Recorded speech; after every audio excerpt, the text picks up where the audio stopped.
All right, and good morning, and welcome everyone to today's live session. Yes, we are live on this second day of March 2025. This is not a replay of a prior session, but this is an actual live session. We are live and in color in the studio this morning. And let me get all my devices lined up here so we don't have any kind of interruptions. Let's see here. Okay, I think we're good. I think that we are good. You know, when you are a solo act, as I am this morning,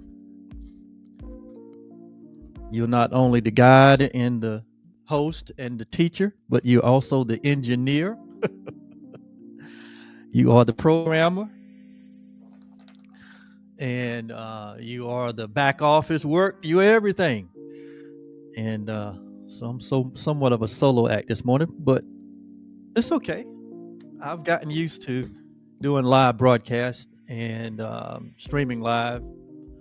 I've gotten over the embarrassment of being perfect in terms of, everything going just as you had planned. But I have learned that when you're going to go live, man, you got to have tough skin. You got to be willing to kind of accept it as it goes. So thank you for being patient with me as I open up this morning. Thank you so much. Grand Rising, great day. What a great day. What a great time. What a great moment to be alive. And I am so happy. I am so grateful to be here in this moment of history, of humanity. I think it's the greatest time in the history of the world. Now, some people may have a different opinion about that, but that's just the way I feel, because if you are here in whatever time that you are here, according to the scriptures, it says it was the time appointed by God that we should be here. It was the time. It is such a time that we are here to play the game of life and to come to understand what is that good and acceptable and perfect will of God is. And we all have a role to play in that, whether we know it or not. It's good to know it. And it's good to not only know it, but it is good to have the boldness to participate in it, right? And so believe me when I say I am so grateful this morning. And welcome to the month of March. And of course, this month holds a special place in my heart because this is the month that I made my entry into this dimension called life. This is the month that I escaped my mother's womb and discovered life on a different plane. And so if I get a little excited, right, it's only an indication that I am but remembering and feeling, right, and aligning with my natural nature, right? I was born in March. My astrological nature, as being born at this time of the season, my Pisces tendencies may come out during this time. And so I celebrate with all of my other fellow neighbors that are celebrating a birthday during this great month. And speaking of the month of March, I did a little research this morning just to entertain myself. I don't know if I've done this before. I did a little research on the month of March and what that means, right? So let me just share what I found out. It says March carries rich meaning and significance across various cultures, traditions, and perspectives.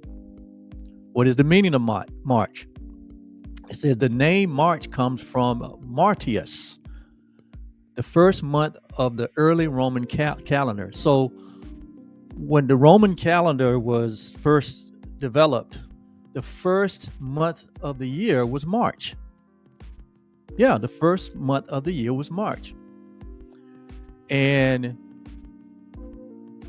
the name March was named after the word Mars, the Roman god of war. The word March was named after the first Roman god of war, which was Mars. And it symbolizes renewal, action, and the start of military campaigns after the winter. That's what March signifies. That's very interesting. And then what happened is when the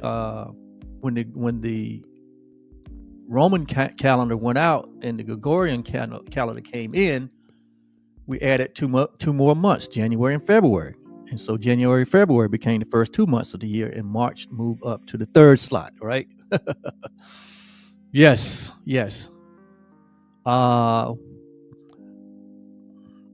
It says in the Northern Hemisphere, March marked the transition from winter to spring, with the vernal equinox around March 20 and 21st, which symbolized balance, renewal, and growth. Say that again. March marks the transition from winter to spring, which usually happens around the 20th and the 21st of March, which symbolizes balance, renewal, and growth. In the southern hemisphere, it signifies the move from summer to autumn. Don't want to be in the southern hemisphere in March. And it says, from an astrological significance, it says March is associated with Pisces, which means compassion and intuition. Wow. That so describes kind of my personality. Compassion and intuitive. I am very compassionate and very intuitive. At least I think so, right? And I've been accused of being overly compassionate towards others, right? But that just comes natural with me. And if you've been around me any amount of time, you guys know that I go like I kind of live in my own thoughts. I live in my head a lot, and even though I'm physically present, a lot of time I'm, my focus is more on what I'm hearing, not with my natural ear, but with my spiritual ear. So I would have to agree that I am very intuitive, right? I love to live in the space where there is no space. I love to live in the time where there is no time. I love to live in the form where there is no form, right? I mentioned last week that we are better served if we looked at the things or give our attention and our focus to the things that are not seen versus the things that are seen. And then the passage of scripture went on to say that the things that are not seen are eternal. The things that are seen, meaning our relationship to the physical world, he said those things are temporary, or meaning they are subject to change. That means that, or we can say that they are not real. They are illusional, right? And so my nature is to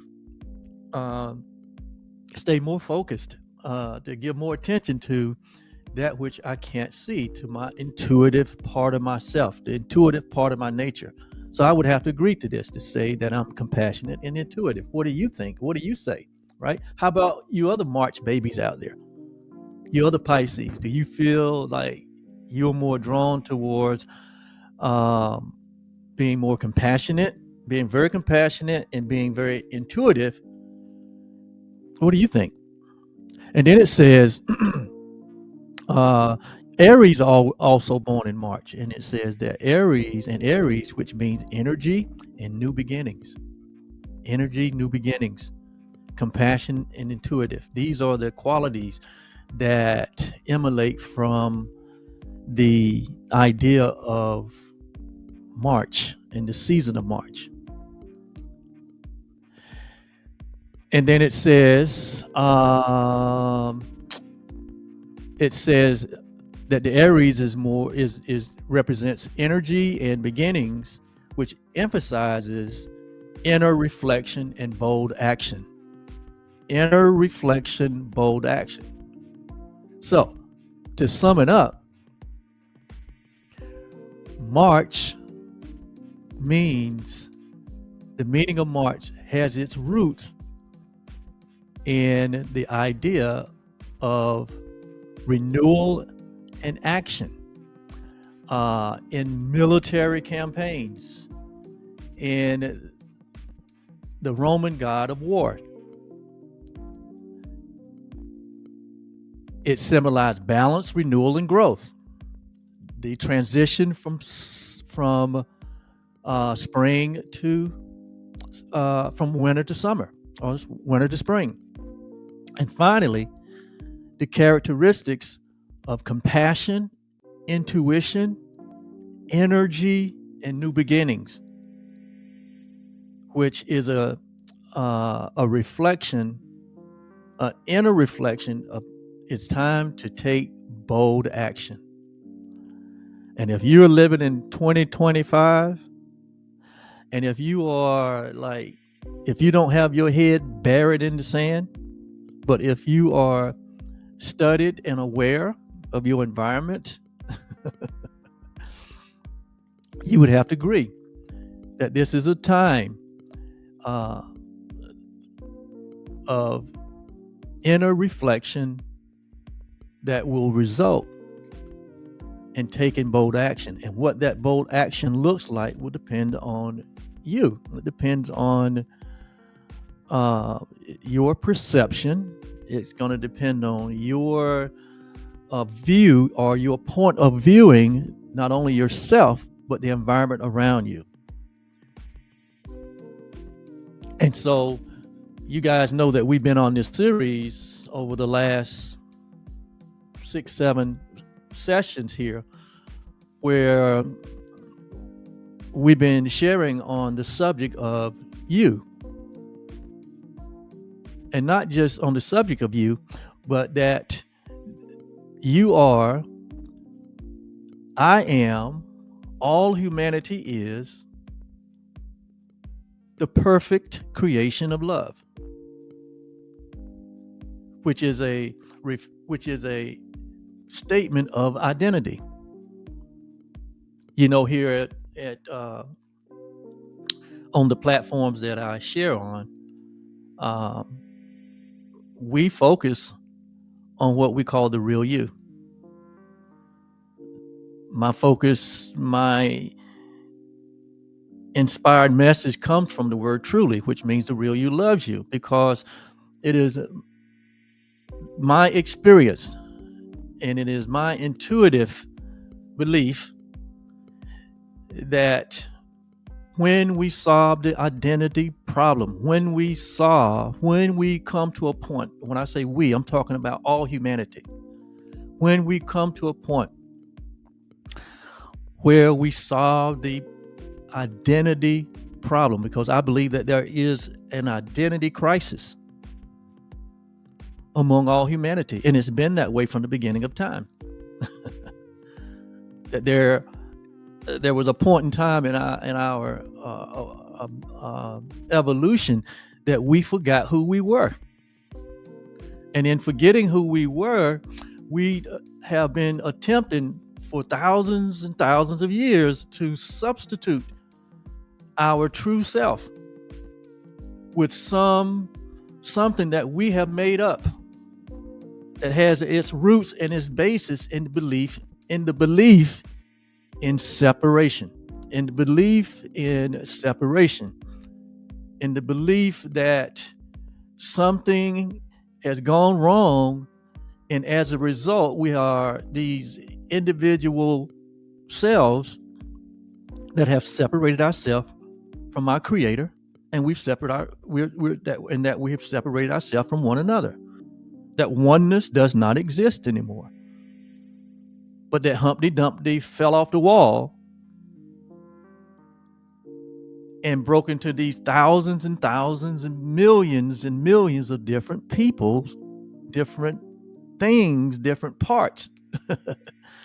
We call them individualities.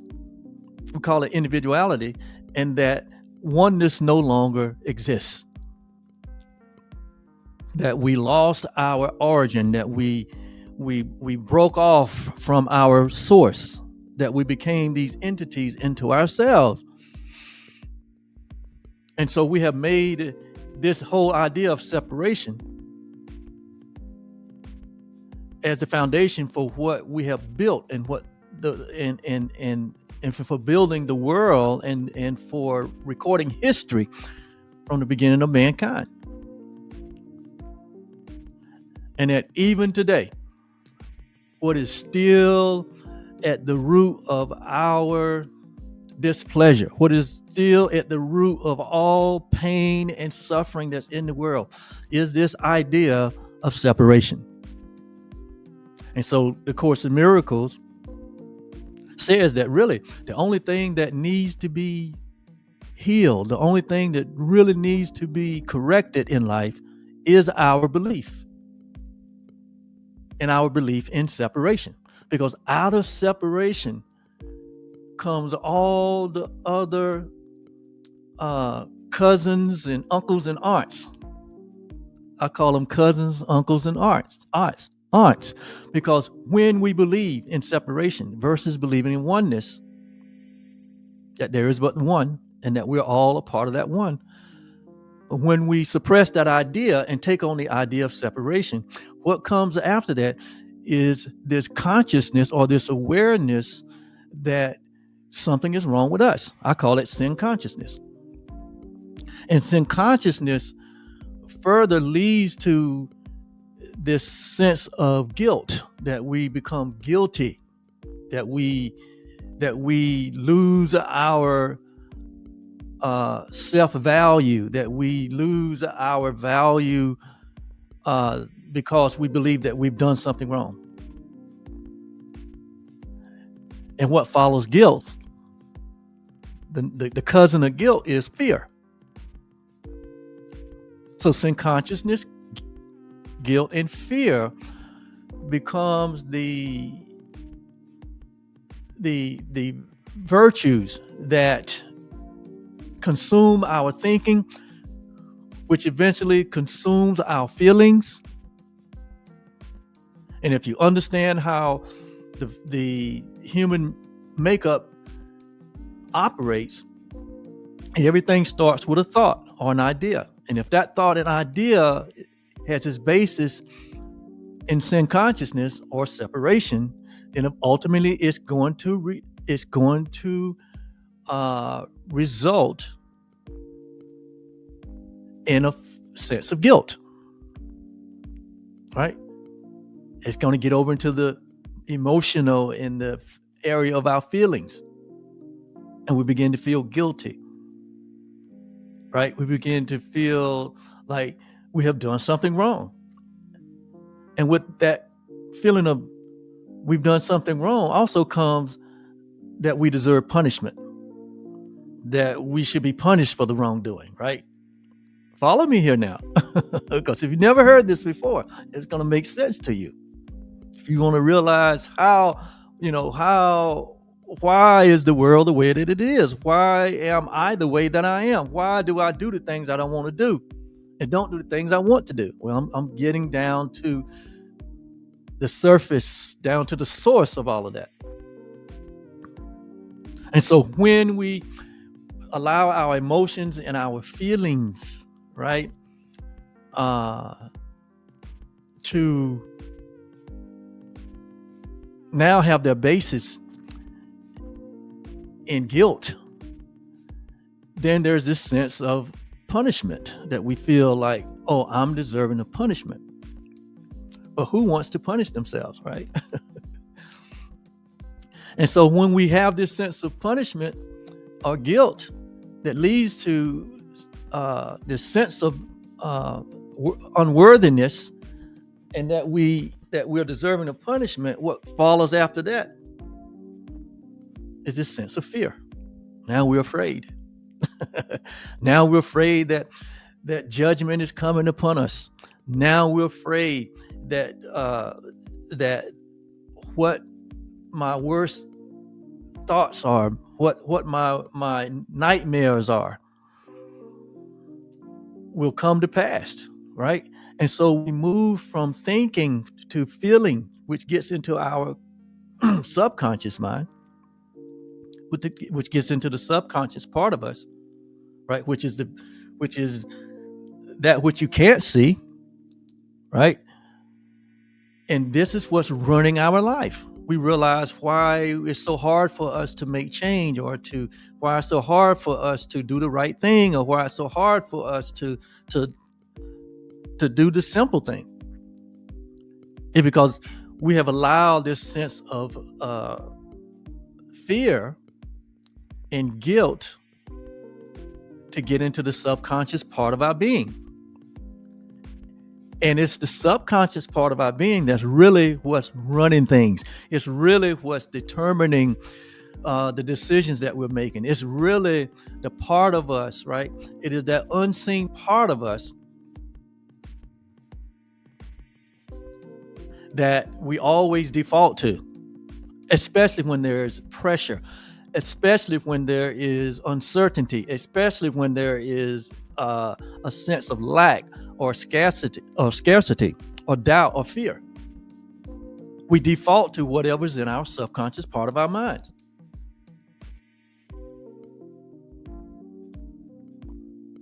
Right? The deeper part of us. And so in many cases, that is what's running our lives, right? And a lot of what we develop in the subconscious part of our lives happened early in our life, somewhere around, they say around the age of 5 to 7 is when we have had enough conditioning in this world to either open ourselves up to love or to have opened ourselves up to fear. And a lot of it has to do with our conditioning. A lot of it has to do with our nurturing, right? And so by the time that we're 7 years old, we have made a decision. And we have opened ourselves up to either have our belief in love or our belief in fear, either one or the other. Either those are the two emotions that are either running us. We're always coming from a place of love, or we're always coming from a place of fear. Those are the two emotions. Those are the two energies, right? And one is real and one is not. One was given to us in creation, which is love. And the other one we made as a substitute to love, which is fear. That's why when you look in our world today and you see, you can look at your own life first. and you know the inner struggle that you can have with being set in your ways and thinking along a certain line and always defaulting back to a time in your life, right, where you made a decision about your identity, where you made a decision about what is real and what is not, right? and you've played out that decision over your lifetime, right? So if you look at yourself and you see the things that you may be struggling with in terms of the traditions that you hold, the ideas that you hold, even if they don't even serve you. But it's just natural to default back to those things. And a lot of times, those are the things that keep us stuck. Those are the ideas, those are the thought patterns, those are the beliefs that keeps us from getting to a place of happiness, a place of joy, and a place of peace, because of a false image that we may have about ourselves, about an idea that was placed in us by someone else's idea of themselves, and we embraced it as our own. You look out into the world and you see people leading at all different levels, from heads of countries, right, to heads of organizations, to heads of businesses, to heads of households, even to the individual who's heading and leading his life, or you leading your life. And you see characteristics and you see behavior that appears to be so immature, right?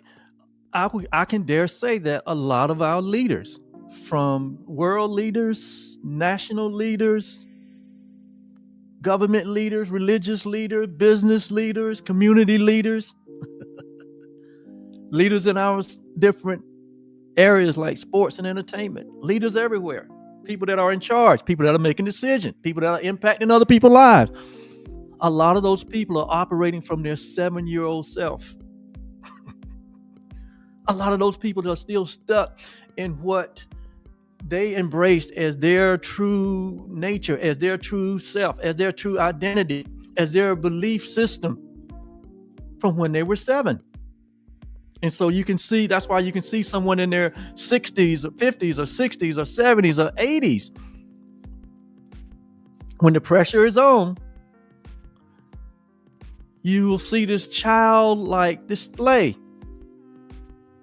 that they default back to, because it is that 7-year-old self, that 7-year-old perception, that 7-year-old traumatic experience that is still dominating their life, that is still operating in their subconscious mind.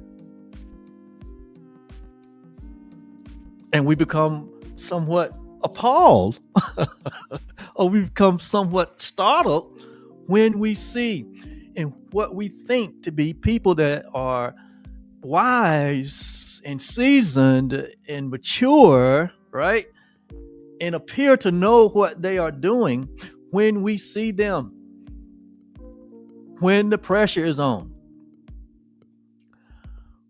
when there is a challenge to be something that is greater than what they have leaned into, and to see them default back to those childish ways. Because that is what's still running in the background. That is the programming that is still running in that person's life or in your life. Just think about your own self. You know, there are some things that still may be holding you back from your best self, from your greatest expression. And you ask yourself many times, why can't I get past this? Why do I always shrink back to this perception of myself, to this idea? Why am I so afraid? Why do I feel guilty? Why do my focus seem to stay in the negative, in the lack, in the guilt, in the judgment? Why is that? What is going on with me? You know, the Apostle Paul, who wrote 3/4 of the New Testament, he got to a point in his life where he could not see the reality of his true nature, which is love.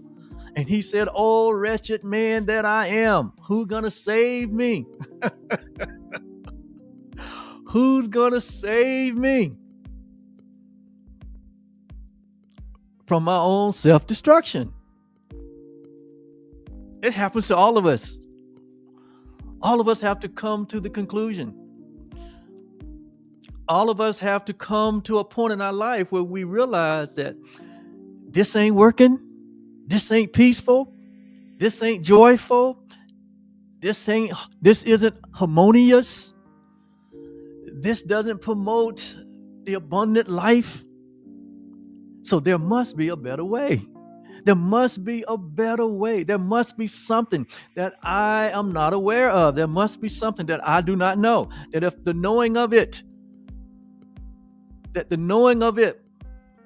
will bring me to a place of reality, that will bring me to a place of peace, that bring me to a place of joy and fulfillment and happiness. I feel imprisoned in my own self. I want to be free. We all have that experience. And you want to have that experience. You want to get to the end of yourself. You want to get to the end of the self that you have made. You want to get to the end of the self that was formed in your mother's womb, right? You want to get to the end of that temporary self. You want to get to the end of that self that was conditioned and that was cultured in an environment of separation, which led to sin consciousness, guilt, and fear. You want to get to that point where you say there must be a better way, and then I'm determined to find that way. And that happens in everyone's life. In fact, the Course in Miracles says that this is the universal experience that we must all have, and we will all have it. If you have not come to this moment in your life where you've come to the end of your self-made self, when you've come to the end of your sense of separation,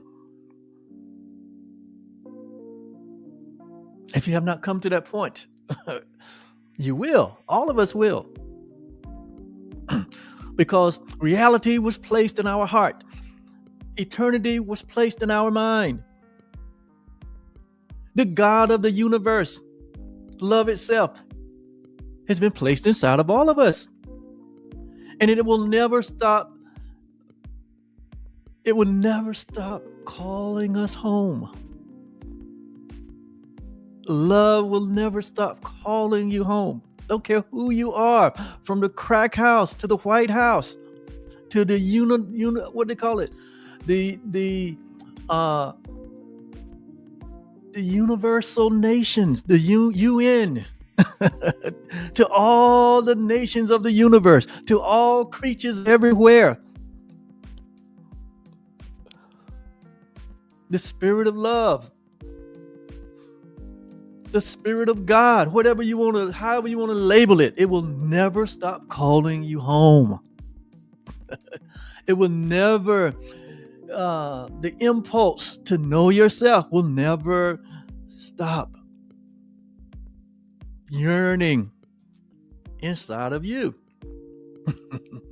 And at some point, we quit masking, we quit resisting, and we say yes to ourselves. We say yes to the truth. We say yes to reality.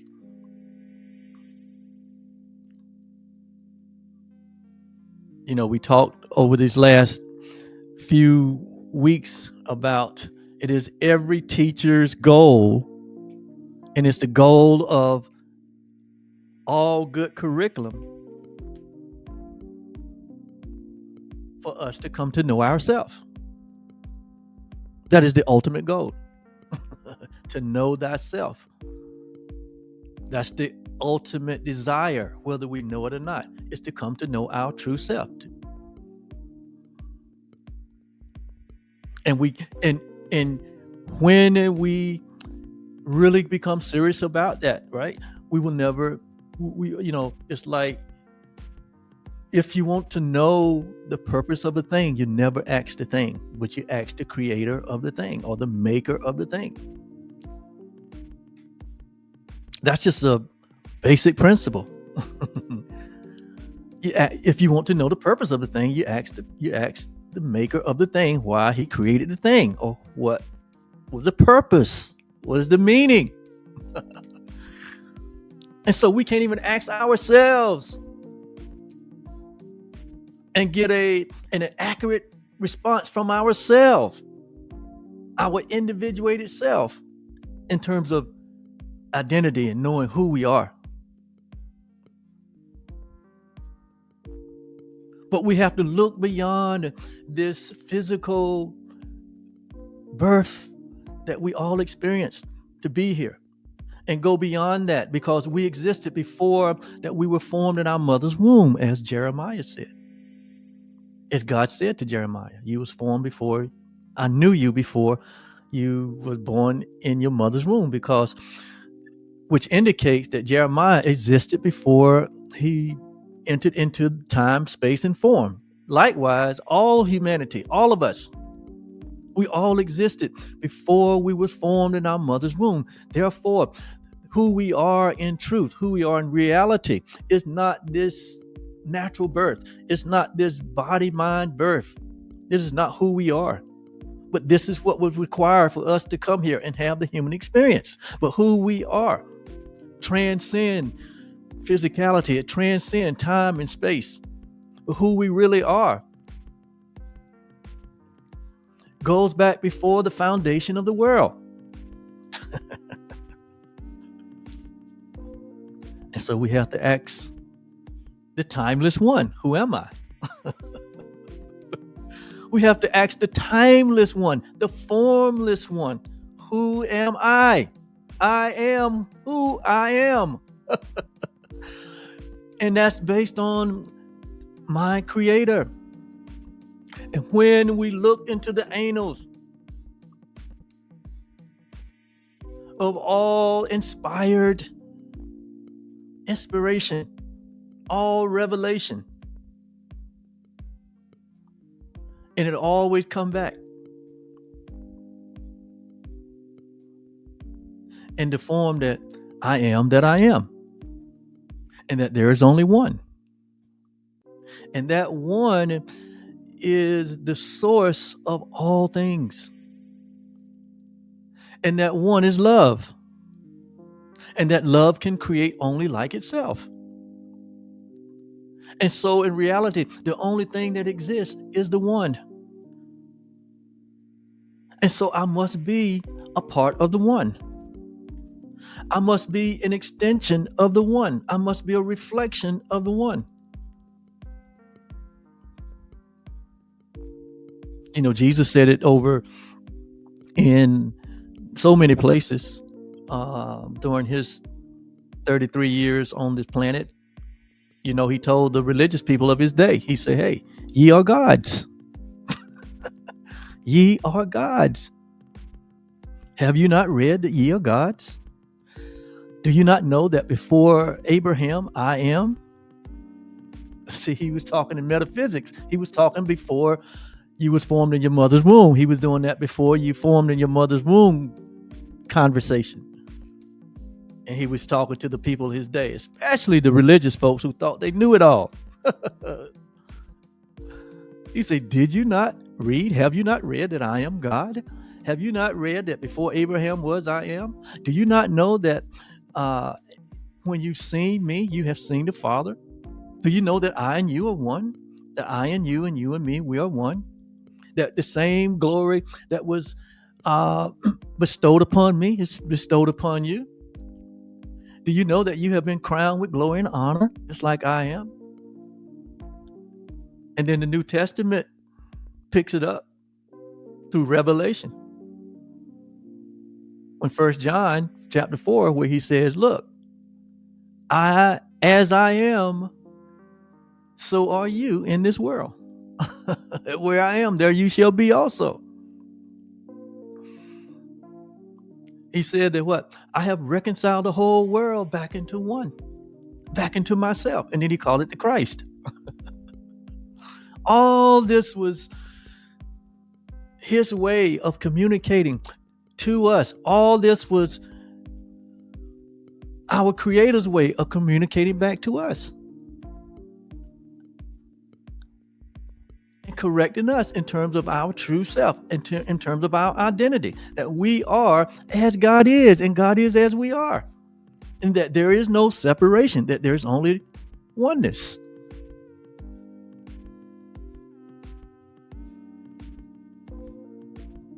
And that we cannot change ourselves because we did not create ourselves, no matter what kind of world and how many worlds we build, and regardless of how we build our world around an idea of separation. He said you cannot change reality.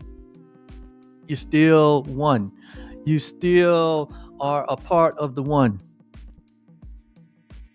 And the day that you accept this at one meant for yourself, or atonement, the day that you accept this reality for yourself is the day that you will release yourself from all pain and suffering. And so here, this is why we say here at All Things Truly that the only solution to the problems that humanity face is accepting the reality of our true identity, that we are the perfect creation of love, and that we are inextricably linked into this oneness, and we can't escape from that, no matter how hard we try, no matter how divided we become, no matter how we try to disprove and how we try to how hard we resist and fight against that reality. Even if we go off and build a world that is based on separation and division, and we see what that world looks like. I mean, we're here observing what that world looks like when we deny the truth. And then we look among ourselves to find a savior, to find a king that's going to save us and deliver us.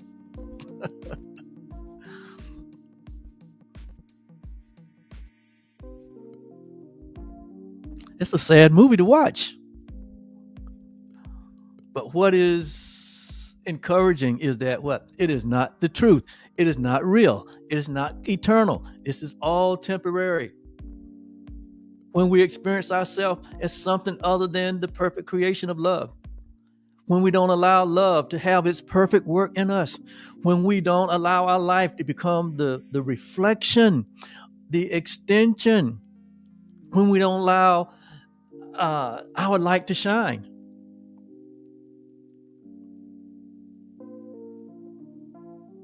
then we experience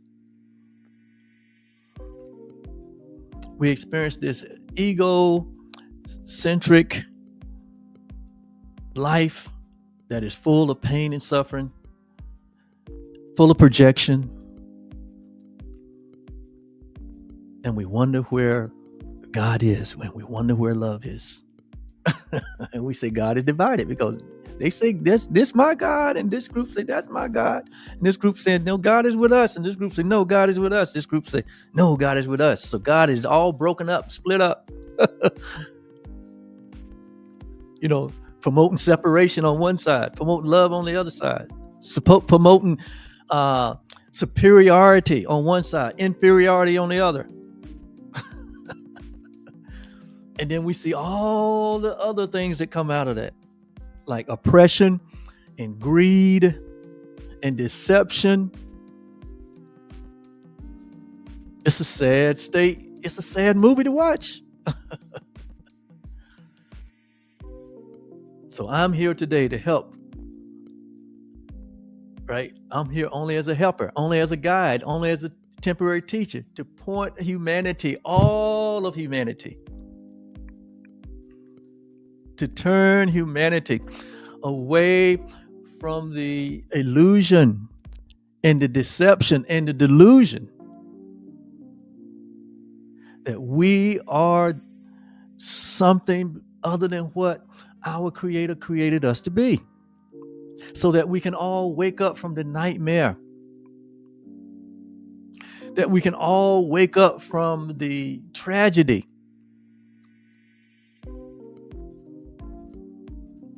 that only comes out of the belief in separation, that only comes out of the belief in division.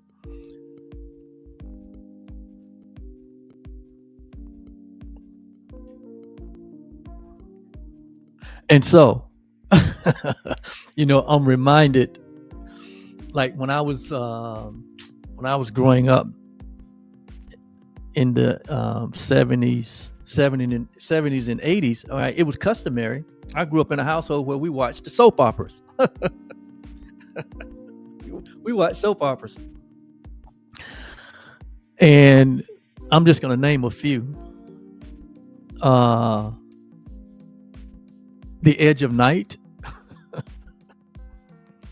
Think about that. The Edge of Night. Search for Tomorrow. Y'all remember that? Anybody remember that? As the World Turns.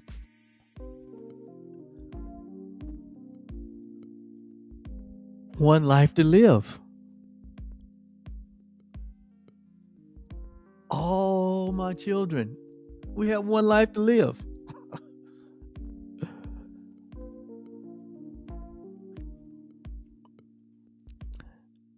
And like in this one life to live, we're looking for the what? The guiding light. Y'all remember the guiding light?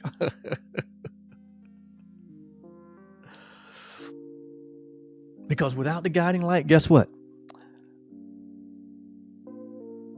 We will be young and we will be the restless. You remember the young and the restless? And when you're young and you're restless, if you don't change your way, guess what? You're going to end up where? In the General Hospital. Y'all remember the General Hospital? Well, all these were soap opera names. And I look at these names now and I can superimpose them over to March 2nd, 2025. And say that each one of these ideas still run prevalent today.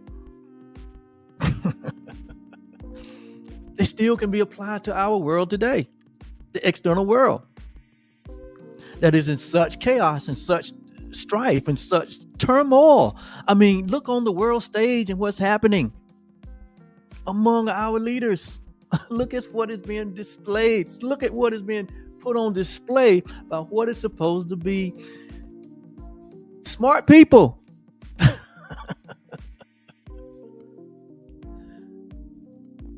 And it appears that they're leading humanity to the edge of night, to the edge of darkness. It appears that they have their countrymen wondering and searching for their tomorrow that will be better than today. And as though like the world is turning, as the world is turning, that humanity is getting more and more divided and spinning out of, and things are spinning out of their natural state.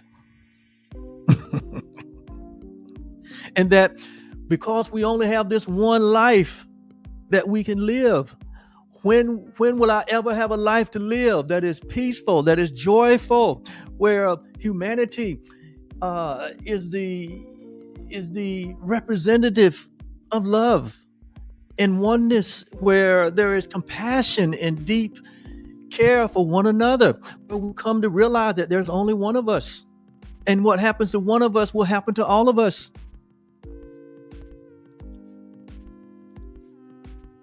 And this is for everyone, all God's children, all my children.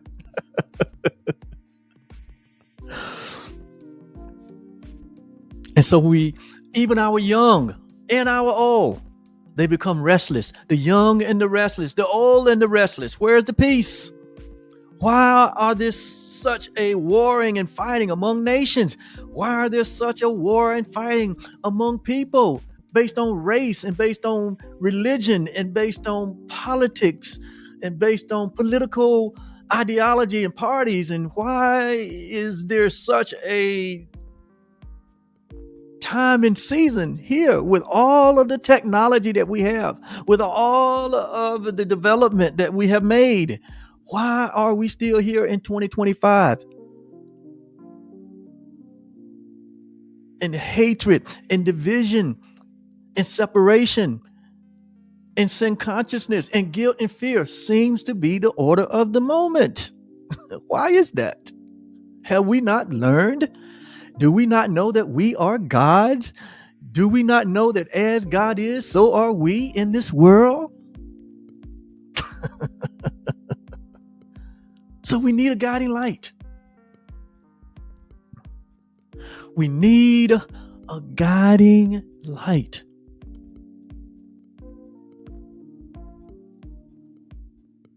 And that's why our hospitals are so filled.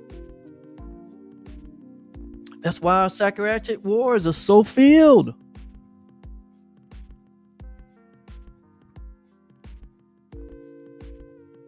That's why the general hospital has become the growing business in our day.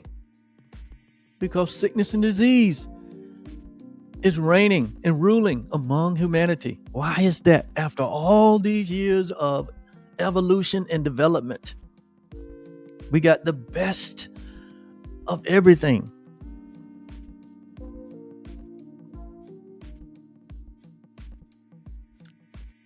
And we can't find peace among one another. Why is that? I go back to what I said earlier. We don't know who we are. That's why knowing the self is job one, to know thyself, to know that we're the perfect creation of love. Because once we know we are the perfect creation of love, we can do as 1 John 4 says. We can what? We can allow this love that we share, this one being, this one self that we share. We can allow that to step forward, and we can have boldness in this present day. We can have boldness in this present day. We can allow this love to have its perfect work. We can allow this love now to be extended everywhere and to everyone. We can have boldness in the day of judgment, to where we judge ourselves according to our true reality, where we judge ourselves in love. That we no longer follow the egocentric mind, that we no longer believe in the idea of separation, where we allow our minds to be healed, where we allow the truth of who we are to have its way in our life, to where we understand that we are these perfect creations of love, that we are perfect, that we are whole, that we are already complete, that we are these unchanging and unaltered beings that share the same spirit that God is, that share the same one self that all creation is, that we accept the atonement for ourselves. So that's what the challenge is. That's what every day and every moment of the day is about. Accepting the reality of who you are, accepting the at-one-ment for yourself. To say yes, as God is, so are we in this world. To say yes to the reality that I am and I remain as God created me. I remain as love created me. And to let go of the false idea of the false self, to let go of the idea of separation, to let go of the idea of superiority or inferiority,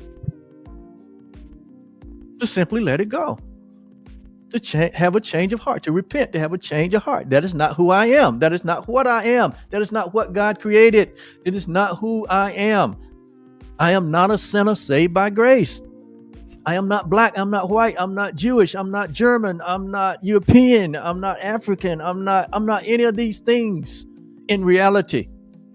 I'm not any of these labels. In reality, I am one. I am one. I am the one self that I share with God in all creation. That is the real source of the answer. Every other answer will only divide and subdivide humanity.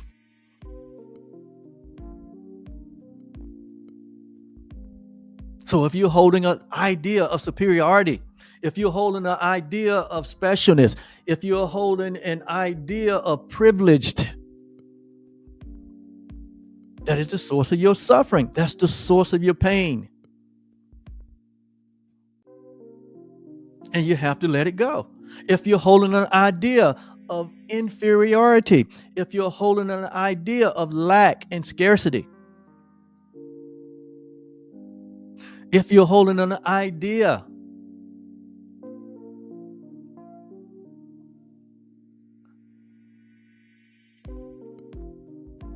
of retribution, if you're holding an idea of unforgiveness, if you're holding an idea that has its basis in separation, therein is the source of your pain and suffering. When we see ourselves other than the perfect creation of love, that perception that we're holding is the source of our pain, and it needs to be healed on every level. It is the source of the pain in a relationship. It is the source of a pain in a family. It is the source of the pain in the community. It's the source of a pain in a country. It is the source of pain among countries.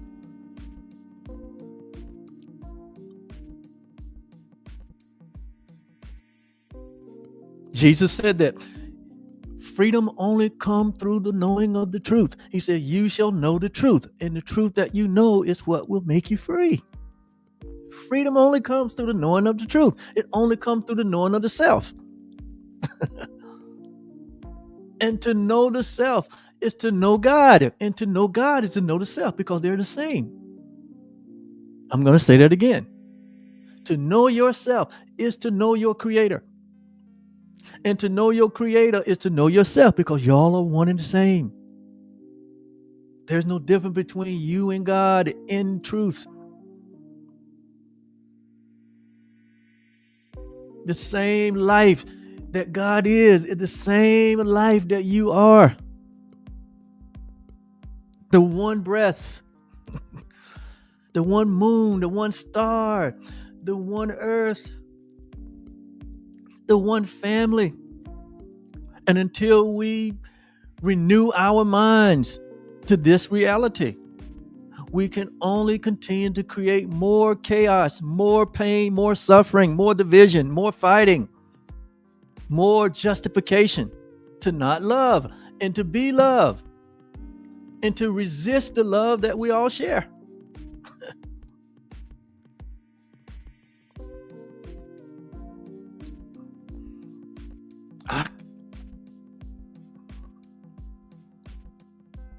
I'm convinced of it. Any other face we put on it, it's only going to be a temporary solution that will eventually fall apart. The only thing that will not fall apart is who we are.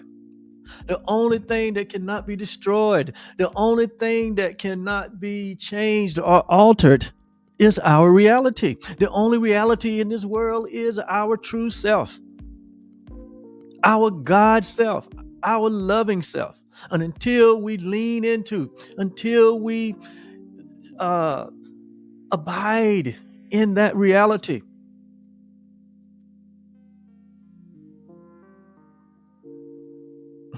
there won't be any stable peace. There won't be any stable joy. There won't be any pureness of heart. We'll continue to stumble over our insistence on elevating what we made over what love created. And it will not work. It'll only give us temporary gratification. So we have to come to grips with our true self, with our true identity, that we are as God is. And that we are to, like Jesus put it, so simple: love God, love this reality, to love truth with all your heart, mind, and soul. In other words, don't give credence to any other idea. It is, this is the day that all of us are having to make a decision for ourselves. And it is an individual decision. We can connect with groups and organizations, and we can connect with, our native this and we can do all of that. And it's not going to solve anything. He's only going to bring on more pain. But this is an individual decision that all of us have to make. That love is, that God is, that I am, and there is nothing else.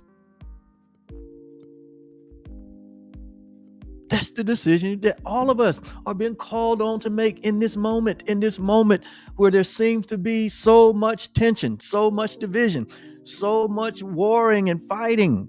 Jesus warned us that, in this time, that's what it would be like. But it's in the midst of the darkness that the light shall shine. It is in the midst of darkness that he's calling out the light, like he did in like the story of Genesis, when God came on the scene and he said it was nothing but darkness. And he said, let there be light. Why would consciousness say, let there be light? But consciousness, no, there's nothing but light.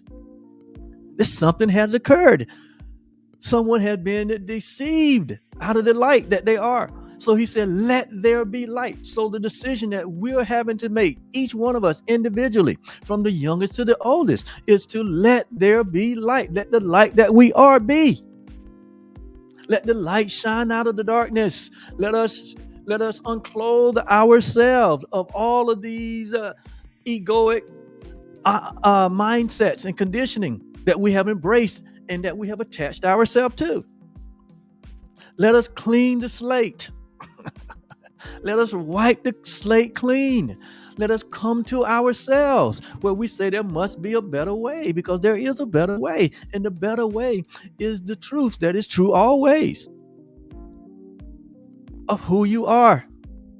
You have to make that individual decision for yourself. You have to accept the atonement for yourself. You have to come to the place. We all have to come to the place where we give credence, and only credence, to what is real and what is true. And that is the love of God. And when we do that, then we are able to, like Jesus said, to love our neighbor as ourselves, because we realize that our neighbor is ourselves, that all humanity, that we're all in the one family of God, all of us. That's the only real solution. Love has always been the only solution.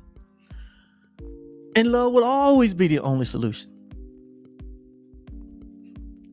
And the world will continue to turn and search for its tomorrow and look for a guiding light and walk to the edge of the night that it has created, searching for tomorrow. Until, like the prodigal son, you remember in the story of the prodigal son, he came to himself. He came to discover that he had tried to substitute unreality for reality. He came to himself that his father, which is symbolic of his creator, that he was just like his father. He was just like his creator. And he had erred in his way. And he came to himself and said, I will return home. So God is calling us home.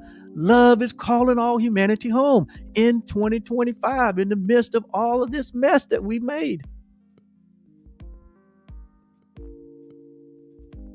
So it's time to lay down the judgment. We've all contributed to it. It's time to lay down the judgment.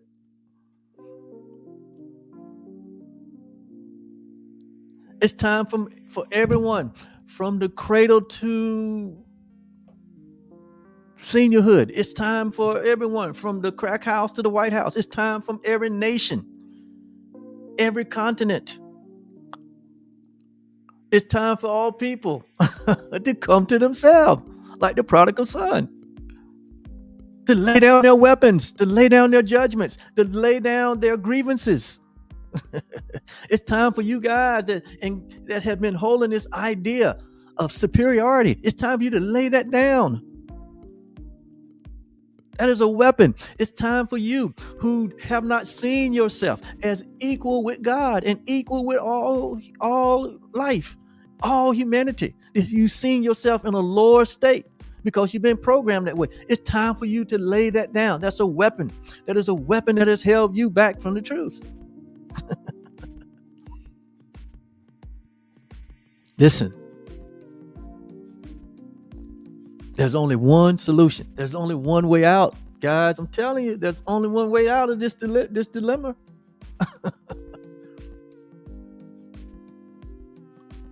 And God has tried to teach us this all through human history. You have to come to know that you are the perfect creation of love. And like Jesus said, you and your brother are one. No matter where and how you got here, you are of one seed. You are of one nation, a holy nation. We are all the offsprings of God. We're all the creation of love. And until we embrace that, the nightmare will continue. The search for tomorrow will continue. We'll continue to go to the edge of night. We'll continue to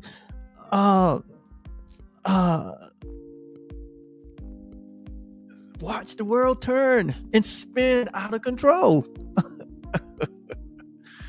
We'll continue to see put on display that 7-year-old fearful, guilty, sin-conscious mindset, instead of allowing the mind of Christ to be in us.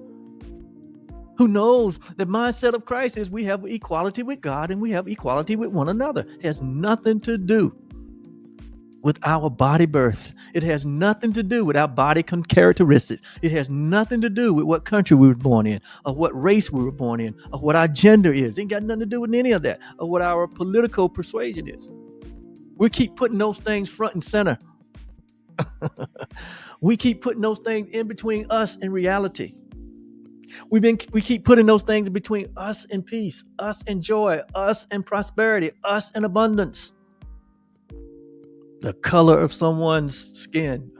That is so 7-year-old.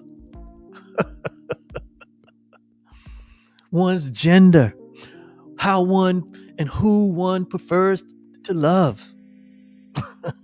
What country they was born in. What their history has been. Listen, you can't live off your past. If you're living off your past, whether the history was good or bad, you can't bring your past into the now moment. The past is done. The only thing that matters is this present moment, because that's the only thing that you can do something about is this present moment. We can't do anything about what happened. Out of ignorance, out of not knowing, out of fear, guilt, and sin consciousness. We have been called in this moment, in this hour, to embrace the truth. And when we do that, there is no past. Because the past, just like the future, is an illusion. There's only the present moment. Jesus said that it is in the presence that there's fullness of joy. Through the Old Testament prophet. That in thy presence there's fullness of joy. And this is the only moment that we have, is this present moment, to accept the atonement for ourselves. We are the perfect creations of love. We are our brother, and our brother is who we are. I'll keep singing it to the rooftop.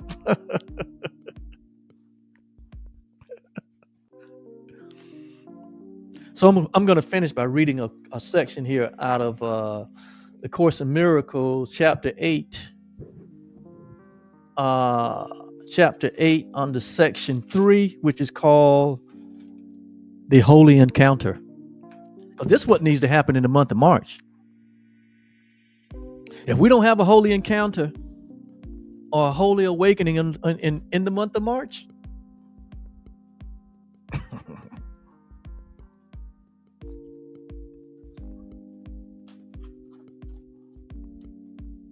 then like the word March means, you're going to have a holy war. We could have a holy war. If humanity don't get itself together. If we don't get ourselves together and allow that 7-year-old fearful, sin-conscious, guilt, and fear-ridden, delusional, made-up self to be healed and embrace the reality of our perfect nature, which is love, then the nightmare will only get worse.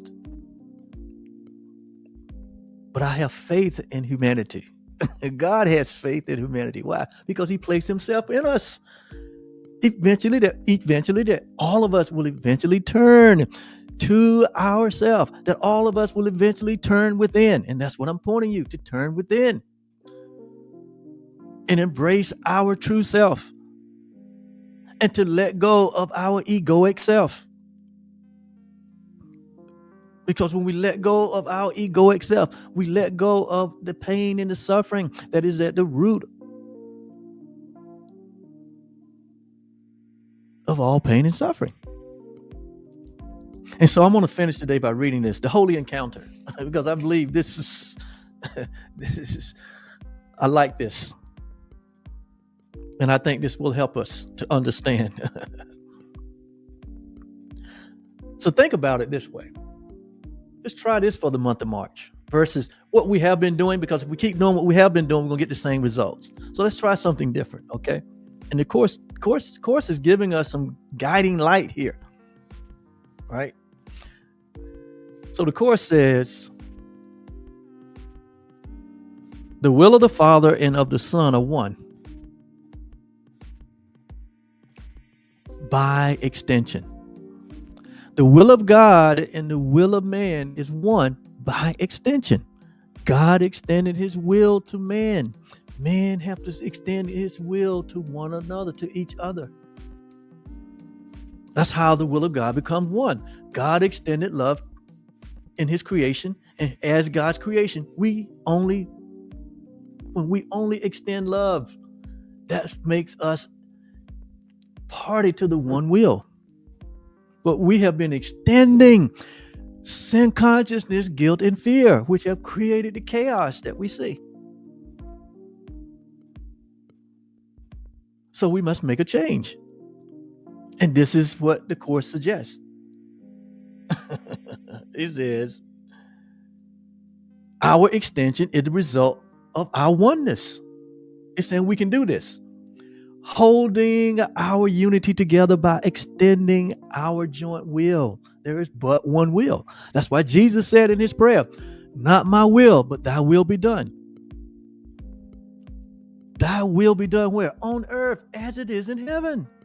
If we want heaven on earth, this is what has to take place in humanity. We have to what? Understand that there is but one will. And it is through our extension that we appropriate that one will. We extend the one will. We don't make up something. What we just extend what's already in our nature. It says, this is perfect creation. This is perfect creation, not projection, which is what we've seen. People are projecting sin consciousness, guilt, and fear all over the place, and we see the result of that.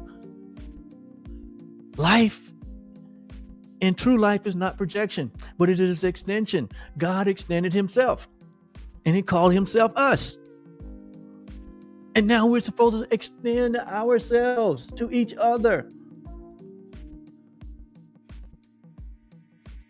keeping the one will intact and in one place instead of making something else up, keeping the love in place instead of creating something else. This is perfect creation by the perfectly created. And we are the perfectly created. So we have the capacity to extend only love. You have the capacity to extend only love. It says, this is the perfect creation by the perfectly created in union with the perfect creator. When we think in this mindset, this is the mind of Christ. This is Christ consciousness. When we think with the mind of Christ, we're thinking in oneness.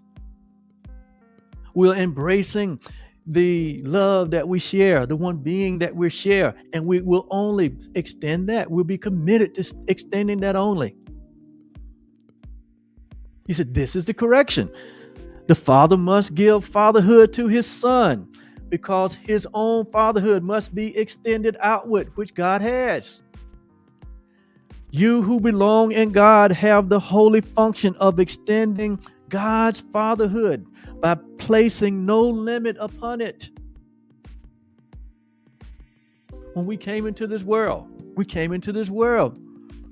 from love, and our role and our goal was to extend that love. But something happened in our minds. And that's what's been running the world. And that's what had gotten the world in the mess that it's in. Now we know the solution. And so let God's whole spirit, let the spirit of love teach us how to do this. So that we can move from what traditionally is March Madness to March Gladness. It will only happen if we make the shift.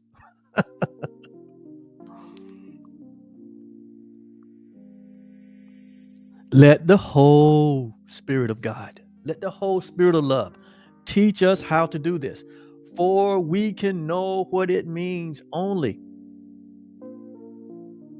of love itself. And so during this month of March, consider this. When you meet anyone, remember it is a holy encounter. It's a holy encounter because we are holy and we are blameless before God in love, according to the scripture, according to Ephesians 1. That before the foundation of the world, God had already predetermined that we are to be holy and blameless before him in love. That we're to be innocent, not guilty. That we're to be whole and not broken.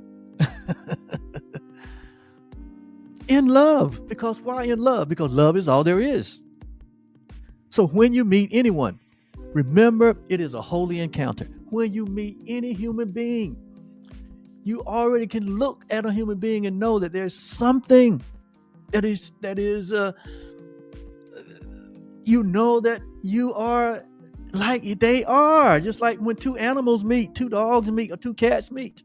They know that there's something that is sameness about them.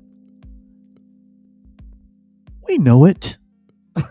Because of their color, their race, or nationality, or we already know that this is my equal. So when you meet anyone, remember it's a holy encounter. And as you see them, you will see yourself. In other words, you can only project. You will only perceive another how you perceive yourself. So how are you perceiving yourself?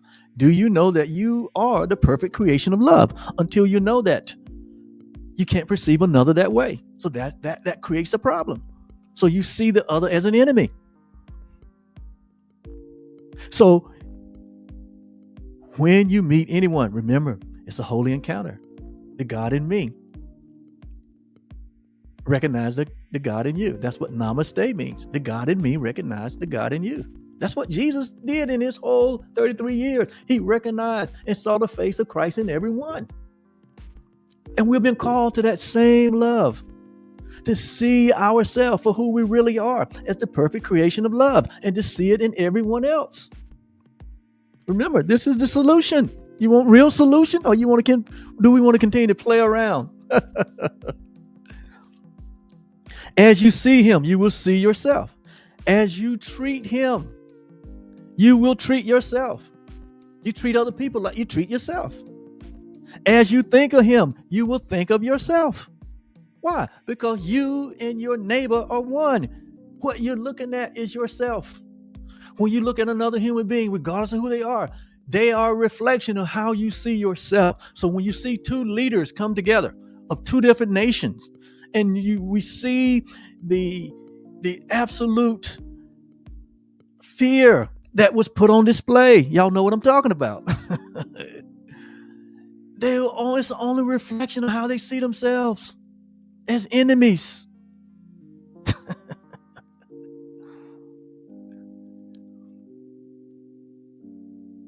There's no love in that. There's no solution in that. There's no deal to be made. There's a mind to be renewed. We don't need a deal. We need renewed minds. We need to come to know who we are. We need to wake up. We need to recognize our error. If you want real solution. But if you want reality TV, if you want to play the game,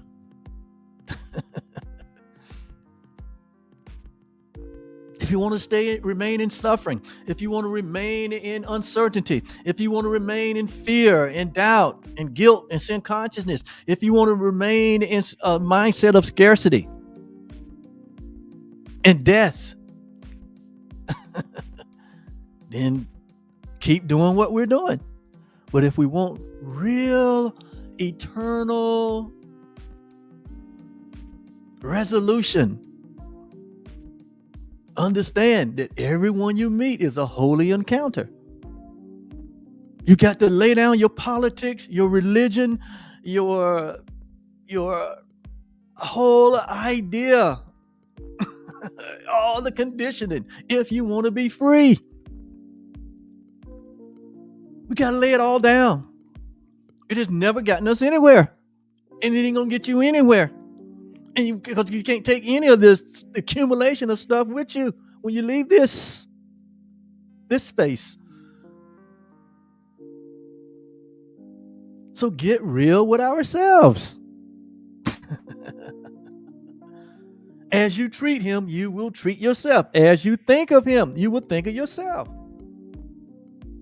And this is the way we think of God when we think of a human being as not having equality with us. When we look at our brother and we don't see the beauty in our brother, when we look at our brother and we don't see the absolute innocence in our brother, that's the way we see God. That's the way we see ourselves, and that's the way we're going to see our brother. You can't see God one way, see yourself one way, and see your brother another way. No, it's impossible. It is the way that you see yourself that you're going to project that onto your neighbor and onto your creator. So if you see yourself as deserving of punishment, you're going to see your neighbor as deserving of punishment. You're going to see God as deserving of punishment.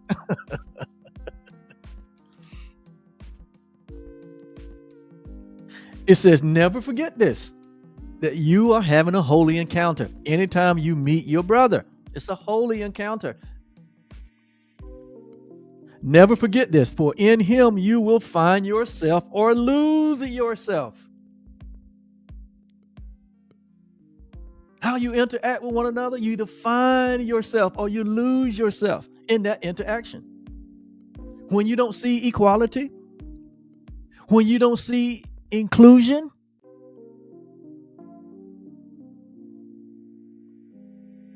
then you when you don't see these things, these virtues in others, that means you don't see them in yourself.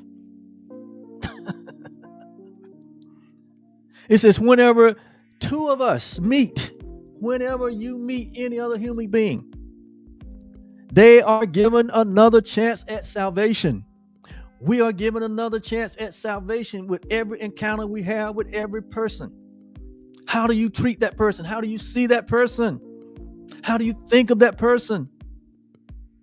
It's only a reflection of how you think of yourself.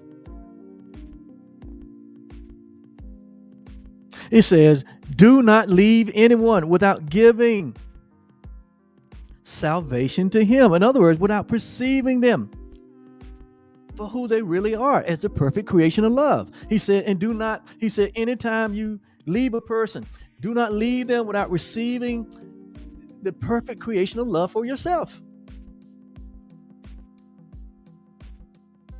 For love is always present.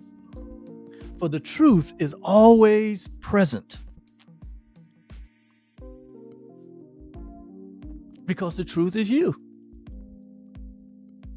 The truth is who we are. The truth is what God created in us and as us and for all of us. God is all in all. God is everywhere present. For we are always, for love is always there with you and with me and with everyone. No exception. Love has no exception. Love has no specialness. Love is all encompassing. Love is all there is. But love is always there with us to remind us. Jesus said, do this in remembrance of me. That's what he was talking about. Do this in remembrance of me. Do what? Be the love. Be the love. Be the one self that we all share and have fellowship one with another. He gave us the answer right there. Love one another. Love God. And love your neighbor as yourself, because your neighbor is yourself. He couldn't make it any more plainer. He said, this is the only law that we need to be concerned about. It's to love God and love your neighbor. He said, in so doing, that is indication that you love yourself and that you know who you are as the perfect creation of love. And I rest my case. Thank you so much for joining me today in this live session. If this helps you out, just give me a thumbs up in the chat. If you're watching the replay, give me a shout. I'll come back around and give you some love. If March is going to be different from you as an individual, if March is going to be different for us as a collective, if it's going to be good for your nation, if it's going to be good for your community, if it's going to be good for your family, if March is going to be good versus if it's going to be good.